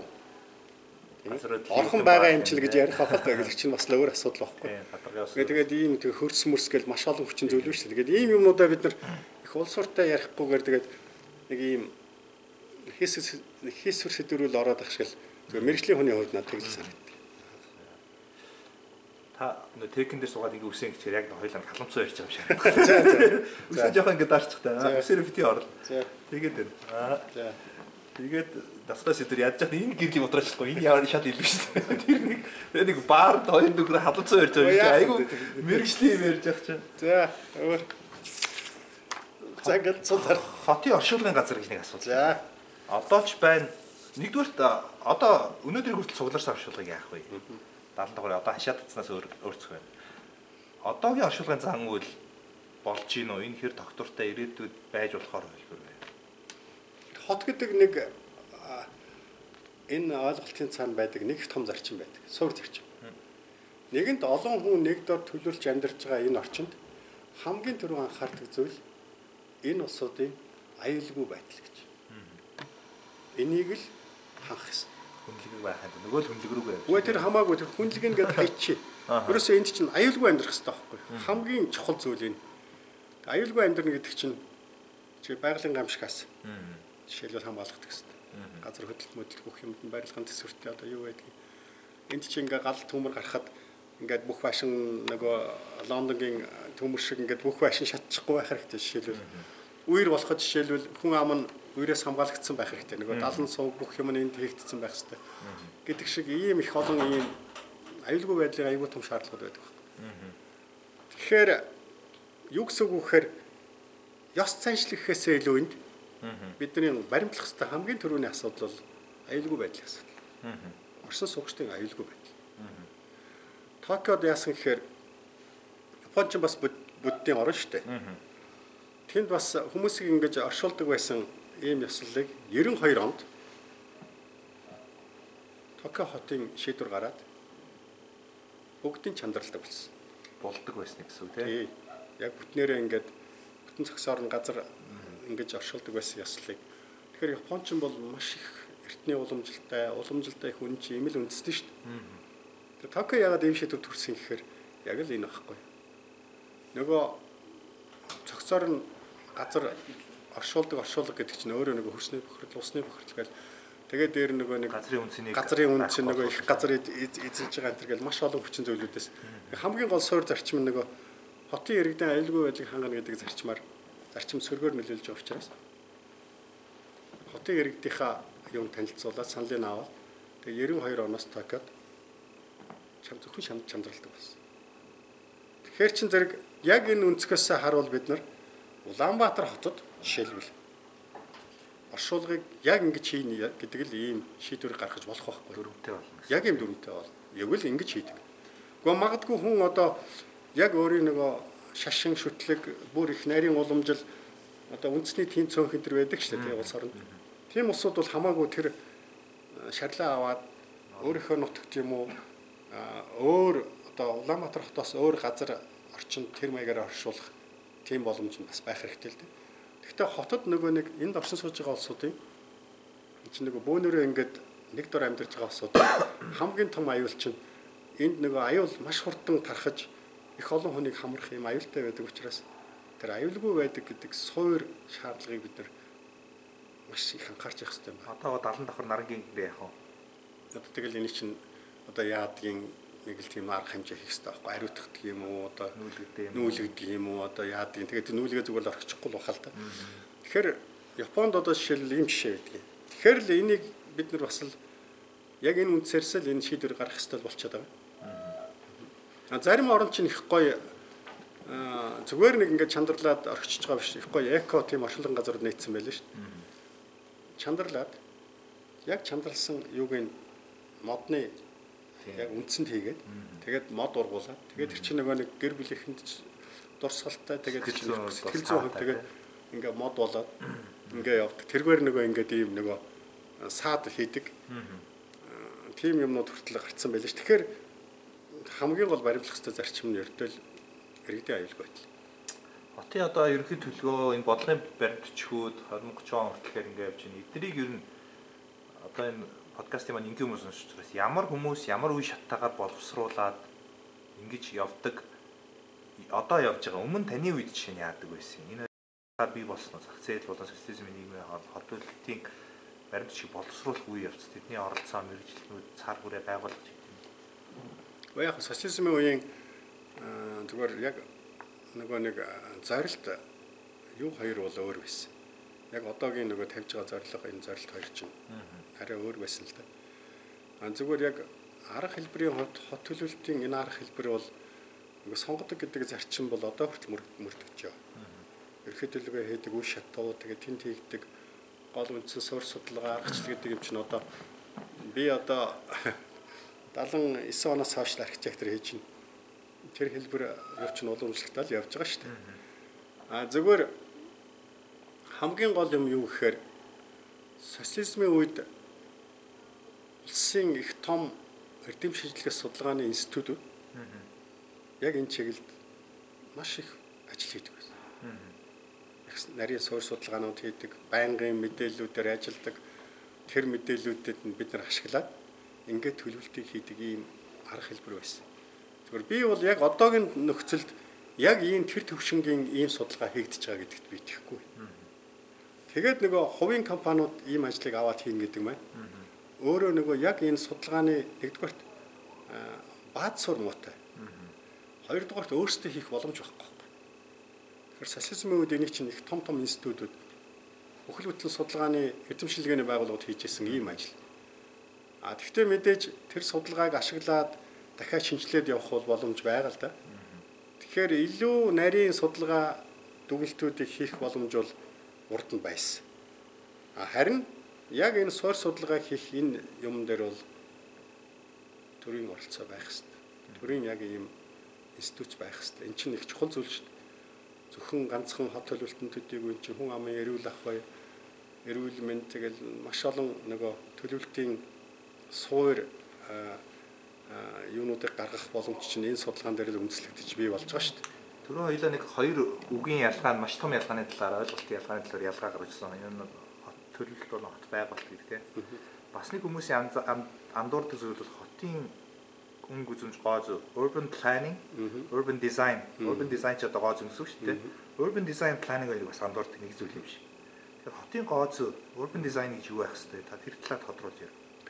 Хот гэдэг чинь нэгэнт өөрөө хүмүүсийн амьдарч байгаа орчин учраас өөрөө хүмүүжлийн орчин байх хэрэгтэй байхгүй. Бид залуу ялангуяа Ахмад үе чинь хойч үедээ ер нь нэг сэтгэл хангамжтай байдаг юм л да. Манай Ахмад үеч гэсэн бидний шүмжилтгэл байсан. Мөнхийн сэдв. Тийм, мөнхийн сэдв. Ер нь ерөөсөө ямарваа нэгэн соёлын талаар, ямар нэгэн хүмүүжлийн талаар, ямар нэгэн нийгмийн ухамсарын талаар ярихад хамгийн чухал нөлөөлдөг зүйл юу гэхээр орчин байдаг. Орчин. Тэгэхээр жишээлбэл бид нар залуучуудыг одоо юу гэдгийг одоо эдгээр баар мараар яваад их арх угаад байна. Өөр чөлөөт цагийн олон ийм функц бүхий газрууд байхгүй бол залуучууд тийшээ л явна шүү дээ. Тэгэхээр орчин гэдэг юм чинь аягүй чухал байхгүй. Тэгэхээр хот өөрөө энэ орчныг бүрдүүлж ээж сайн яриад байгаа энэ асуудлыг шийдэх энэ нөхцөл нь бүрддэг. Тийм учраас хотын дизайн гэдэг юм энэ орчныг бүрдүүлэхэд аягүй чухал үүрэгтэй ийм салбар л да. Тэгэл өнгө үзэмж, гоо зүй. Одоо би одоо хүртэл сандгийн урчуудын эвлэлийн энэ хан дээр чинь нэг юм цэцэг барьсан ийм нэг бурхны хуруу шиг ийм хуруу. Тэгээд нүд баясан сэтгэл бадрал гэсэн үг байсан байхгүй. Тэгээд зөвхөн тэр үг л одоо миний санаанд байна шүү дээ. Зоргийн шинэ хажууд гэсэн үг шүү дээ. Тэгэхэл үгүй одоо яг энэ урчуудын эвлэлийн нэг энэ одоо нэг бамброш кафены энд чинь нэмэгдэл барилга барьсан чинь хаана байсан байхгүй. Жишээлбэл нэг хогийн сав хотын захиргаанаас баахан хогийн сав хийгээл энэ гудамжаар хогийн сав тавьсан. Дандаа пингвиний зурагтай оцсон шувууны ийм хэлбэртэй ийм хогийн савнууд хийгээ тавьчихсан. Дээшээ харсан юм амтай. Тэгээ тэрлүүн ингээ хог хийдэг. Нөгөө гудамжинд л бас хог хаяулахгүй гэл. Тэгээ тэрний юм нугастай тэгээд нөгөө Мексикийнхаа ингэж нөгөө тонгоолгож хогийг авдаг. Тэгсэн оюунгой нэг удаа архитектуртай уулзалт хийхдээ ярьж ирсэн. Нөгөө архитекторд миний та нар оцсон шуу гэдэг энэ хөөрхөн амьтнаар хогийн сав хийчихэд тэрлүү хүүхдүүдийг ингээ хог хийлгээд ингэж сургана гэдэг. Сүүлдээ наад хүүхдүүд чинь амьтныг хайрлахгүй болж л өснө гэсэн үг шүү дээ. Яг тийм байхгүй юу? Тэгэхээр хотын дизайн гэдэг юм чинь ерөөсөө энэ. Хотын хогийн сав хийхдээ хүртэл цаад нөгөө зориултаас гадна нөгөө хүмүүжил, нөгөө гой зур, нөгөө соёл гэдэг юм айгүй нарийн төлөвлөсөн ийм л төлөвлөлт байх хэрэгтэй байдаг. Нэг сандал хийсэн ч гэсэн. Тэгэхээр энэний үүрэг оройлыг бид нар ерөөсөө бууруулж болохгүй. Хотын төлөлтийг ихтэй зарим газрууд иргэдийн оролцоог хангаж иргэдийн дуулаа бараг л иргэдийнхээ үгээр хийх хэрэгтэй гэж ярьдаг. Гэтэл зарим хүмүүс иргэд юугаа мэдэхгүй, тэр чинь мэрэгжлийн хүмүүс биш. Юун төлөө чинь номын үзээр ногоон төшлийн эзэн мэрэгчлэнүүд байгаа. Эднийхээ үгийг сонсч иргэдийн олж харж чадахгүй байгаа тэр алс ирээдүгээр төлөвлөх ёстой гэж үздэг. Иргэд бол хүнөө маргаашаа харна. Та энэ дэр аль ямар байр? Ерөөсөө орчин үеийн хот төлөвлөлтийн суурь зарчим бол 3 талын оролцоо. Энэний нэг нь Оросоос хөгжтэй иргэд шүү дээ. Энэгүүгээр хот төлөвлөлт гэдэг асуудлыг, хотын удирдлага гэдэг асуудлыг, хотын төлөвлөлт гэдэг асуудлыг ерөөсөө ярих боломж байхгүй. Тэгэхээр өнөөдөр хүртэл бид нар нөгөө яг хуучин системд тогтолцоогоор захиргаалтын арга хэлбэрээр бүх юмыг дээрээс хийх гэж оролдоод байгаа. Энэ хизээч бүтэхгүй. Хизээч үр дүнтэй болохгүй. Тэгэхээр иргэдийг оролцуулна гэдэг юм чинь яагаад вэ гэхээр нэгдүгээр асуудлыг зөв шийдэх боломжийг яг тэр асуудал тулгараад байгаа иргэд өөрсдөө илэрхийлж иж мэддэг байхгүй. Тэрнээс биш дарга нар мэдэхгүй энэ контор сууж байгаа. Тэгвэл энэ улсуудад юу дутдаггүй гэхээр эдгээр чинь мэрэгжлийн биш учраас яг мэрэгжлийнх нь үндслээр нөгөөтгөө ойлгож тайлбарлаж чаддаг байхгүй. Тэгэхээр эн чинь ямарваа нэг асуудлыг шийдлийг бэрхшээлийг мэрэгжлийн үндслэнд оруулж иж шийдэх арга хэлбэр нь тодорхойлогддог шүү дээ. Тэгэхээр мэрэгжлэнгүүд гэдэг чинь шийдвэр гаргачид орсон суугчдын хооронд гүүр байхгүй. Үндсэн үүрэг нь ердөө л мэрэгжлийнхний. За нэгдүгээрт иргэдийн тэр асуудал проблемыг дарга нар сонсохдоо биш. Мэрэгжлийнхэн тэднэртэй тулж ажил тэдний үг бүх юмыг орчуул гэсэн мэрэгжлийн мэрэгжлийн төвшөнд дүгнэлтээ хийгээд за ийм хөвшөнд одоо жишээл иргэд одоо юу гэдгийг утаандаа боож өглөө гэж ингэж штэ. Энэ проблем мөн яхахгүй проблем. Тэрийг яг газар дээр амсч байгаа иргэд энийг гомдолж штэ. Тэрийг мэрэгжлийн улсууд хэмжээд үнэхээр эрүүл мэндийн хувьд аюултай байдалд хүрсэн ийм юм үзүүлэлт нь ингээ гарчиж байгаа гаргаж байгаа биз дээ. Энийг хэн хийдэг юм мэрэгжлийнхэн хийдэг. Энэ дээр үнэлж ямар арга хэмжээ авах уу гэдэг шийдвэр гаргах хэрэгтэй байхгүй. Тэгэхээр энэ гурав байхгүйгээр хизээч хотыг зөв бодлогоор зөв удирдлагаар хангах боломж байдаггүй. Тэгэхээр иргэдийн оролцоо гэдэг нь аягүй чухал. Тэгэхээр бид нар иргэдийгээ голоод байна. Эдгээр юу ч мэдэхгүй гэж. Хэний буруу юм? Бидний буруу байхгүй. Яагаад тэгэхээр мэрэгжлийнхний бас нэг чухал үүрэг бол яг тэр оршин суугчдыг илүү мэдээлэлээр хангаж яг энэ асуудалд нь илүү ойлголт өгөх юм үүрэгтэй. Тэгэхээр ийм хоёр талын ийм үйл ажиллагаа байхгүй. Жишээлбэл Йокохамад одоо ингээд их тийм шинэ арга хэлбэр туршиж байгаа. Асуудлыг нэг төлөвлөлтийн энэ үндсэл уламжлал болсон төлөвлөлтийн арга хэлбэрээс илүү төслийн ийм зохион байгуулалтаар тулгымцсан асуудлыг шийдээд явж байгаа байхгүй. Хамжилтаа явж байгаа.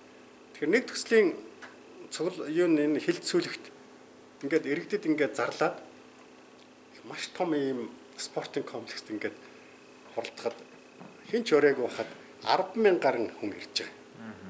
Тэр чинь өөрөө иргэд нь би энд оролцох ёстой шүү гэдгийг авахмсалдаг.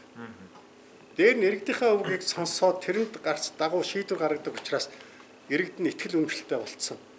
Би ингээд юм хэлэхээр эн чинь хүлээж авдаг. Тэгээд надад эргээд эн чинь тусдаг. Тэгэхгүй иргэдийн юмыг худлаа ингэж одоо юу гэдэг сонссон болоод юу ч хийдэггүй бол эн чинь тэгэл харьцаа байхгүй болчихж байгаа. Тэгэхээр нэг төсөл хилцэхэд 10,000 хүн ирж байгаа. Тэгээд тэр чинь их том спорт комплекс Йокохама хотын захиргаа зохион байгуулж хилцүүлэг явьж байгаа. Тэрнээс ч өмнө тэнд чинь маш их мэдээлэл өгч байгаа. Нөгөө онлайнаар тэгэл нөгөө ямар төслийн нэг төслийн танилцуулга, үзүүлэлтүүд, үр дүн, хөрх дүн, хугацаа гэд тэр бүх мэдээ бид нар эхлээд мэдээлэл өгөхгүйгээр иргэдээс мэдээлэл авч чадахгүй байхгүй. За иргэдэг оролцуулж байгаа өшөө хамгийн их чухал үнэтэй зүйл юу гэхээр ямар ч асуудлыг шийдэхэд хөрөнгө нөөц гэж асуудал байдаг. Тэгээ нөөц гэдэг бол зөвхөн ганцхан мөнгө биш шүү дээ. Хүмүүсийн оролцоо, тэгэл одоо дэмжлэг маш олон юм, цаг хугацаа маш олон юм байгаа. Тэгэхээр иргэдийг оролцуулж иргэдийг өөрсдийн тэр асуудал шийдэхэд оролцуулна гэдэг энэ нөөц боломжийг илрүүлэх, ашиглах хамгийн том боломж. Тэгэхээр ийм арга хэлбэргүйгээр ерөөс хот гэдэг зүйл тэнд сууж байгаа орсон суугчдын эрх ашигыг хөндсөн асуудыг шийдэж болдоггүй, болгочихгүй гэдэг нь бол орчин хот төлөвлөлтийн ямар ч номонд тодорхой байгаа. Тэгэхээр бид нэр тэр үндсэн суурь зарчмыг бид нар өнөөдөр хүртэл хэрэгжүүлж чадахгүй явж байгаа. Жоох өөр тийш асуултаа өргөлвөл Ахмад архитекторууд ярьдаг л социализм үед бидний институт ах төлөвлөж яхад ингээл заавал Монгол маягийн архитектурын элемент одоо хийц юу оруулаа гэж ингэ шахдаг байсан. Нэг хэсэг юм жоохон төвөгтэй байлаар төгшөөж тэрийг ярьж байгаа. Нэг хэсэг нь бол заавал тийм байх хэвээр одоо залуу үед ихэ болчлоо гэж яриад. Тэгэхээр Монгол маягийн архитектур гэж байгаа юу? Байвал юу хэлэх вэ? Тэр заавал барилга болгон тусглаа олж явах хэрэгтэй юу? Хот төлөлтийн хувьд гэсэн за хотын төвөөсийг зарим хэсгийг одоо хүрээ маягаар төлөвлөсөн гэж ярьдаг. Гэтэл 100 жилийн өмнөх хүрээ өнөөдрийн амьдралын хэм маяг хоёр төлөлтийн хувьд чинь тав тэрийг заавал дуурайх ёстой юу ёсгүй. Тэгэхээр ерөөсөө хүн гэдэг зүйлд баримтлаг нэг л зарчим байна шүү дээ. Хүн зориулсан юмд баримтлаг нэг л зарчим байна. Тухайн хүний хэрэгцээ, шаардлага энэ зүйлд тохируулсан бүтээгдэхүүн л хийх ёстой. Чи өнөөдөр их алхдаг хүнд утал хийх гэж байгаа бол хөлдөн нэвтэйхэн хөнгөн зөөлөн бүх бат байнга явж байдаг учраас илэгдэх нь бага юм л гутал тэр хүнд хэрэгцээтэй байхгүй. Яг энэ утгаар л бид нар архитектурыг ойлгож явах хэрэгтэй. Тэрнээс биш заавал Монгол гэдэг ийм зүйл хэтэрхий хэтэрхий ийм өрөөсгөл ойлголт болчиход байгаа байхгүй. Жишээлбэл би гоё одоо юу гэдгийг нэг юм балконтой бай тэ. Энэ балконыг чи заавал энэ 3-4 оролт нэг хийсэн баг. Дархан ч гэсэн хийдэг. Тий, дархан ч бас хийдэг оролт. Энэ заавал үндэсний хэв маяг оруулах гэдэг нөгөө мө балконыг аваачаад нэг юм хээтэй бетоноор аваачаад ингээд сүлжээд ингээд сараажлуулаад хайцсан. Тэгээд тэр нь бол одоо тэр оршин сууж байгаа улсуудад ямар ч илүү юм авчираагүй. Зүгээр ингээ харахаар нэг хээч юм шиг нэг бетоноор хийцэн хээ гэдэг чинь нэг ч тийм үзэмжтэй зүйл биш шүү дээ. Ийм өрөөсгөл маягаар ерөөсөө хандаж болохгүй. Зүгээр яг энэ утгаараа хот гэдэг зүйл Улаанбаатар хот гэдэг зүйл түрүү миний хэлдэг үндсэн зарчим байна. Энэ хот өөрөө ямар онцлогтой юм? Ямар орчин байгаа юм? Байгаль цаг уурын тэгэл одоо өөрийнх нь тэгээ сая би хэлсэн шүү дээ эрсдлийн орчин биш шүү дээ. Газар хөдлийн чинь их өндөр эрсдэлтэй бүс нутаг шүү дээ. Зарим бүс нутагт үерийн аюултай бүс нутаг байж магадгүй хөрсний гулгалтай бүс нутаг байж магадгүй. Энэ бүх хүчин зүйлийг л бид нар тооцоол хамгийн тохиромжтой л энэ орчинг л энд бүртгүүлэх хэрэгтэй. Тэгэхээр Монгол хүн гэдэг утгаасаа илүү хамгийн чухал юм тэр байхгүй. Улаанбаатар гэдэг энэ онцлог орчинд тохирсон энэ нөхцөлийг л бид нар бүрдүүлэх хэрэгтэй. Аль ч утгаараа. Тэгэхээр энэ л хамгийн чухал ач холбогдол өгөх хэрэгтэй болохоос мэдээж уламжлал гэдэг юм бол мэдээж бидний үндэс угсаа энэ одоо Монгол хүн гэдгийг тодорхойлж байгаа их чухал хүчин зүйл. Гэхдээ энэ бид нар юун дээр илэрхийлэх үү гэдэг юм аа. Нарийн бодох хэрэгтэй л да. За магадгүй юу гэдгийг үндэсний урлагийн том төв бид нар барья гэж бодъё. За Улаанбаатар хотын нисэх буудлын гэж бодъё. Одоо Монголд ирж байгаа зарчигчдын хамгийн эхлээд орж байгаа барилга. Одоо гоён тухайд сүртэл нэг тийм элементтэй шүү дээ. Одоо шинэ нисэх буудлыг бол за Илэн долонгоо хэлээ явуучлаарай. Би бол жоохон голдгийг. Яг архитектурын шийдлийн хувьд.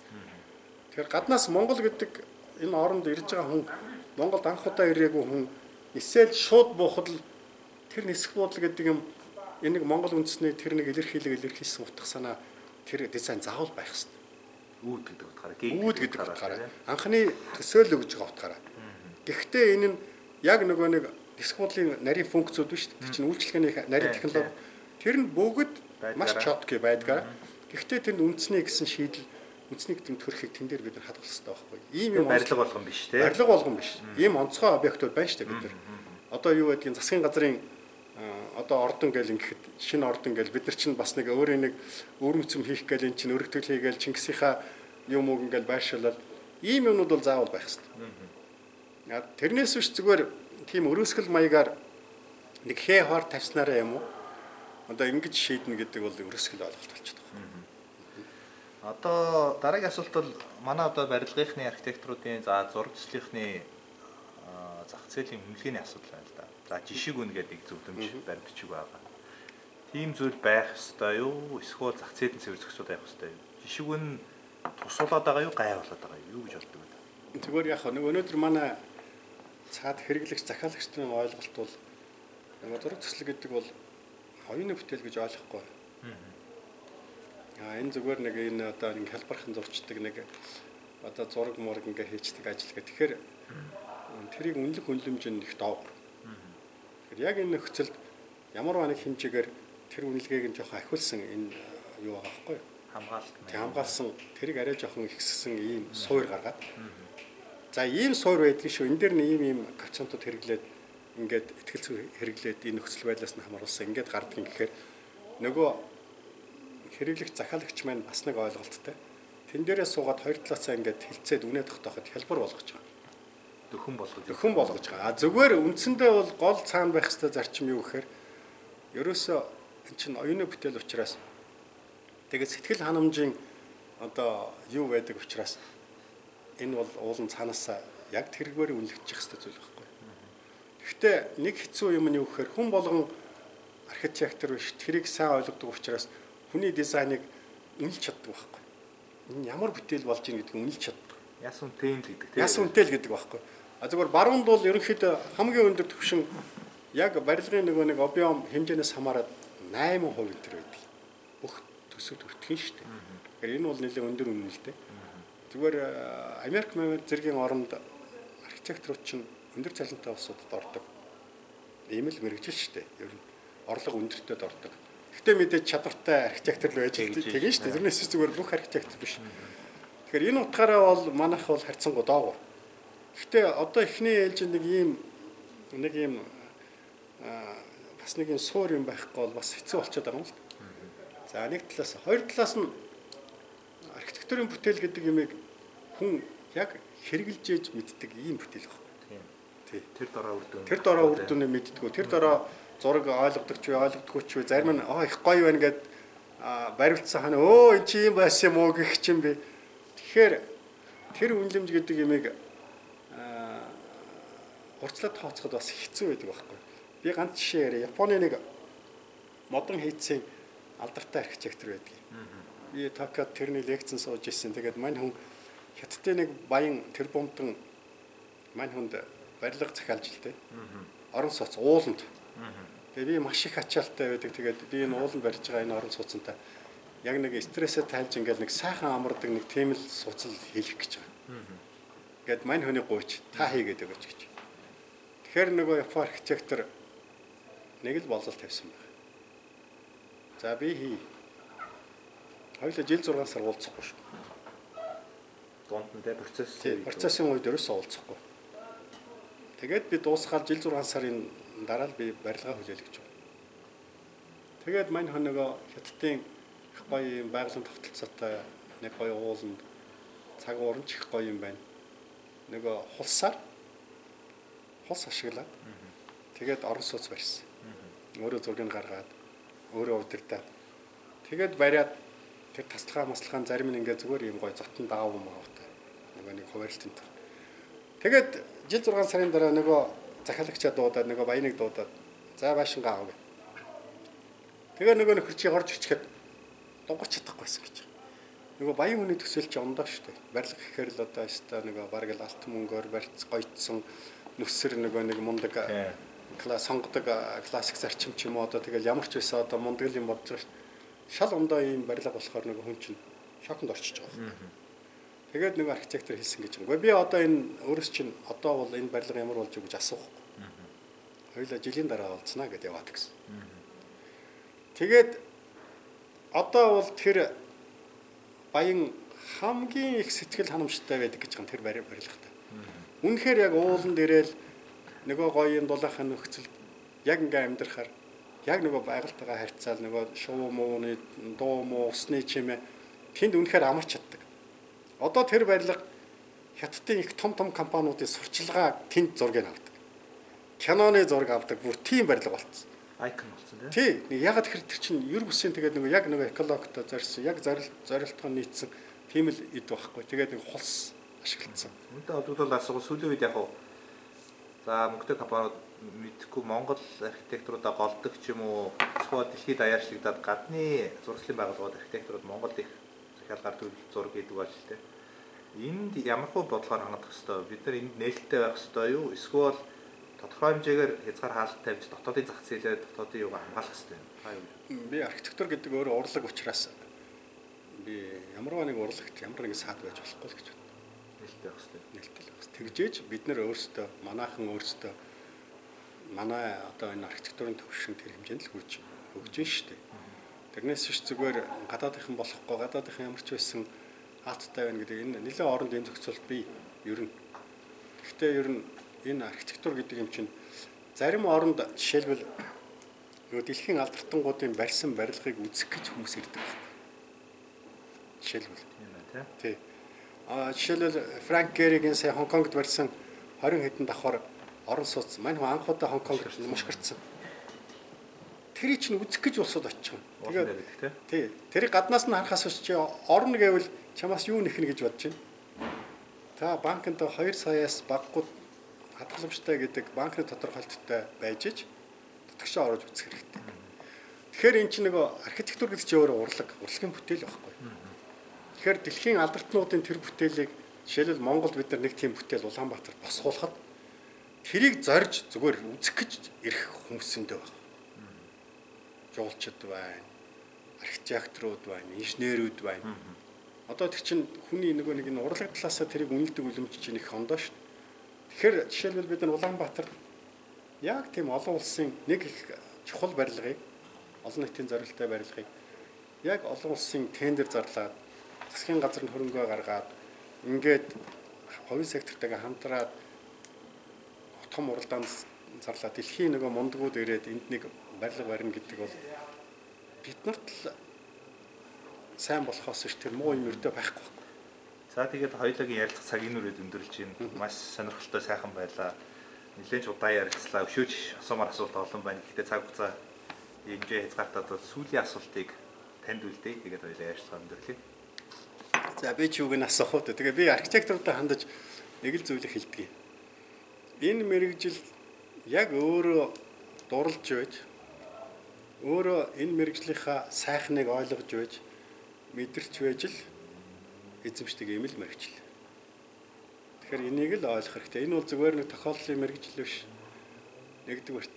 Хоёрдугаарт нь энэ мэрэгжлийн их том үүрэг хариуцлага бол энэ архитектор хүн нийгмийн зүтгэлтэн байдаг.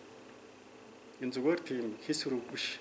Яг тэгэхээр чи энэ архитектур гэдэг бүтээл хийхэд тулд хэрэглэгчтэй, нийгэмтэй тэр одоо үеийн улс төр нийгэм энэ бүх нөхцөлийг мэдэрч ээж тэр мэдээллийн дунд байж чи сайн бүтээл хийх юм боломжтой ийм зүйл байна. Тэгэхээр энэ инхээс арга байхгүй чи ийм л байж энэ архитектор болдог. Ялангуяа хот төлөвлөгч бол. За дээр нэг зүйл байдаг. Архитектор хүн өөрөө онолж байх хэрэгтэй. Яагаад энэ дэлхийн олон архитекторууд өөрийнхөө нэг ингээд удаан хугацаанд хийсэн нэг арга барилынхаа талын юмыг өөрөө их нарийн судлаад хийсэн тэр юм бүтээл болгож гаргаад байдаг. Их олон номууд биш үү? Ер нь архитекторуудын тэр чинь өөрийнхөө тэр ололтыг бусадтай хуваалцж байгаа арга хэлбэр байна. Миний энэ төлөвлөлтийн арга хэлбэр одоо ийм онцлогтой би ийм давуу талтай гэж бодчих ингээд өөрийнхөө нэг мэдлэг чадварыг бусдад түгээж байгаа нэг арга хэлбэр байна. Тэгэхээр зүгээр нэг барилга барьчихад зурчихад яваад байдаг хүн байхт ерөөсөө хангалт байхгүй.